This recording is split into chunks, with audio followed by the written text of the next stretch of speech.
Hello প্রিয় দর্শক, welcome to my channel Royce home cook. তো বিয়ে বাড়ি বা রেস্টুরেন্ট স্টাইলে কীভাবে খুব সহজেই চানা মশলা বাড়িতেই বানানো যায়, আজ সেটাই আপনাদের সাথে শেয়ার করব। তো প্রথমেই 7 থেকে 8 ঘন্টার জন্য ভিজিয়ে রাখা চানাগুলোকে ভালো করে ধুয়ে প্রেশার কুকারে দিয়ে নিতে হবে। আর সাথে দিয়ে নিতে হবে সামান্য হলুদ, যাতে কালারটা খুব সুন্দর আসে।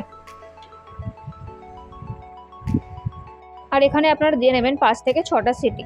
তো এখানে দেখুন আমাদের চানাগুলো একদম পারফেক্টভাবে সেদ্ধ হয়ে গেছে, দেখলেই বুঝতে পারছেন যে কতটা সেদ্ধ হয়েছে। তো এবার এগুলোকে একটা বাটির মধ্যে ঢেলে নেব। আর এখানে আমি একটা আলু নিয়েছিলাম, আপনারা চাইলে আলু ছাড়াও চানাটা বানাতে পারেন, তাতেও খুব সুন্দর হবে।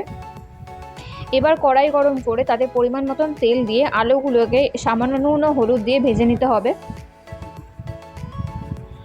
এরপর আলুগুলো ভাজা হয়ে গেলে আলুগুলোকে তুলে নিয়ে কড়াইতে আবারও সামান্য তেল দিয়ে তেলটা গরম করে সেখানে দিয়ে নেব একটা তেজপাতা,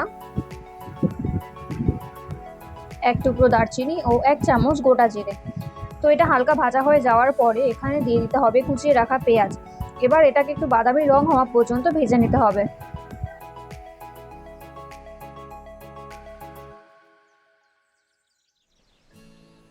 আর এদিকে একটা টমেটো ভালো করে টুকরো করে, 4টে লঙ্কা ও পরিমাণ মতন আদা দিয়ে একটা ভালো করে পেস্ট করে নিতে হবে। এরপর পেঁয়াজটা ভাজা হয়ে গেলে সেখানে টমেটোর পেস্টটা দিয়ে ভালো করে কষিয়ে নিতে হবে।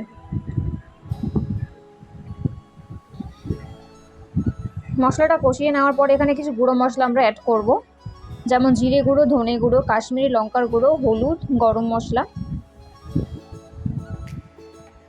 মশলাগুলো দেওয়ার পরে ভালো করে কষিয়ে নিতে হবে আরও 2 মিনিট মতন। এরপর মশলাটা কষানো হয়ে যাওয়ার পরে ভেজে রাখা আলুগুলো এর মধ্যে দিয়ে আরও 2 মিনিট ভালো করে কষিয়ে নিতে হবে।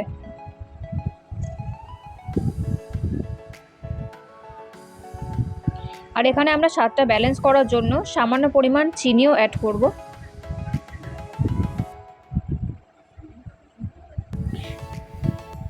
তো এখানে আপনারা দেখতেই পাচ্ছেন যে মশলার কালারটা কতটা সুন্দর এসেছে।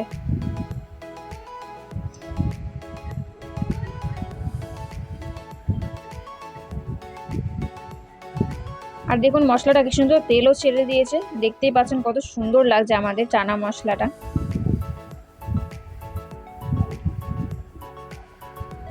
তো এবার এখানে সেদ্ধ করে রাখা ছোলাগুলোকে দিয়ে আরও ভালো করে মিশিয়ে নিতে হবে।